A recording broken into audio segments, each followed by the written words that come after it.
here's going to be a first. I'm going to try a baseline drive without the actual drive because I was prompted by a good friend of mine and media good luck charm, James Escarcega. I've never lost a game that he's covered. Um, and he wrote a post about Jack Nicklaus and his ability to float in and out of competition mentally so that he can maintain ultimate focus when it was time to actually execute. And it reminded me of a couple of things. You know, I address confidence a lot in my ebook, Creating Confident and Coachable Players, because it's not just the competitor themselves that has to make sure that they stay confident. Coaches and parents need to make sure that they put their players in a confident and coachable um, frame of mind so that they can accept their coaching and their advice and their parenting and be able to go out and compete. Uh, and in this next edition, we're going to cover competition and character a little bit and add that to the book as well. So keep an eye out for that. But I realized as I, venture into this whole uh, sports culture consulting field that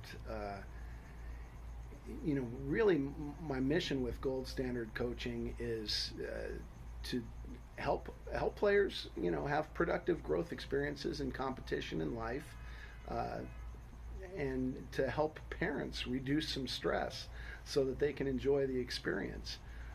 Give some tools to coaches to help number one and number two happen, and then help administrators understand that they serve all of those groups equitably and assist in that process as well.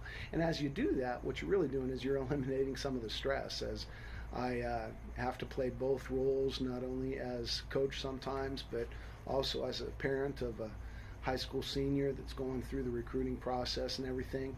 I realize that parents kind of get up in arms and stressed out over the whole situation too. So having an ability to do those kind of things is crucial. But again, back to the Jack Nicklaus thing, it talked about how when he was on the golf course, he couldn't stay in ultimate peak focus all the time, walking from hole to hole in between shots. And it reminded me of a story that Oral Hershiser mentioned on a broadcast once that I committed to memory and use it with players all the time. In any closed activity like a golf putt or a free throw or throwing a pitch in baseball or some events in track and field, even football where you have some time in between plays to really get your mind right.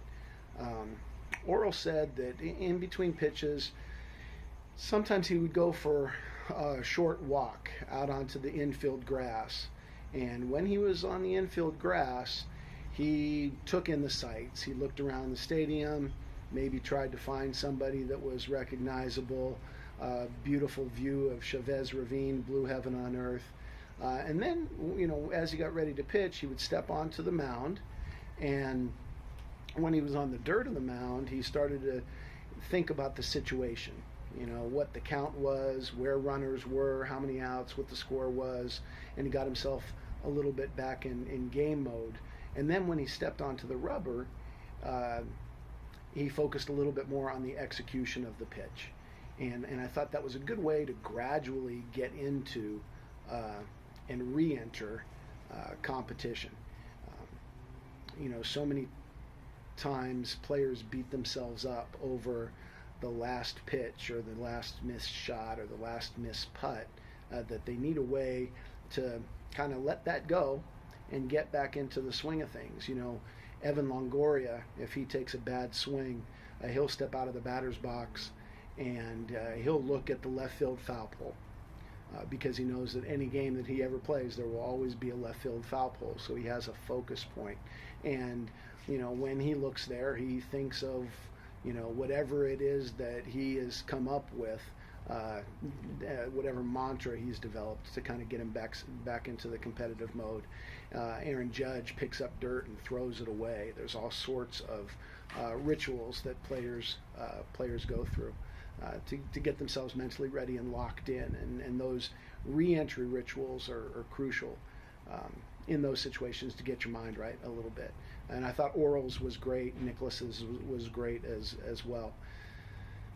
Because like I said, players beat themselves up. I think we all talk about the golden rule, right? Treat others the way that you would want to be treated. Do unto others the way that you would want them to do unto you.